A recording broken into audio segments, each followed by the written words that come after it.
இந்த இயற்கை நமக்காக தந்திருக்கக்கூடிய மிகப்பெரிய ஒரு பரிசு தாங்க இந்த பழங்கள். இந்த பழங்கள வந்து நம்ம செயற்கையான முறைகள்ல வந்து பிடுங்கி, அவற்றை வந்து செயற்கையான முறைகள்ல பழுக்க வச்சு, அதனை சாப்பிடுறதன் மூலம், அதிலிருந்து கிடைக்கக்கூடிய முழுமையான சுவை வந்து நம்மள வந்து அடையிறது இல்லையா? இதன் காரணமாக நான் என்ன செஞ்சேன்னு சொன்னா, ஒரு மரம் கன்ற கொண்டு வந்து வச்சு, அதை வந்து பெரிதாக ஒரு மரமாக வளர்த்து, அதிலிருந்து வரக்கூடிய பழத்த வந்து நானே பிடுங்கி சாப்பிட்டேங்க. அது வந்து என்ன மரம்னு கேட்டீங்கன்னு சொன்னா, ஸ்ட்ராபெர்ரி கொய்யா அப்படிங்கிற ஒரு கொய்யா பழங்க. இத பாருங்க எப்படி வேற லெவலா இருக்குது.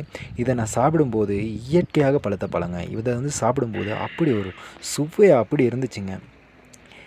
என்னதான் செயற்கையா நம்ம பழங்கள பழுக்க வச்சு சாப்பிட்டாலும், இயற்கையா பழுத்த பழங்கள சாப்பிட்ற வர டேஸ்ட்டே வேற லெவலா இருக்குங்க.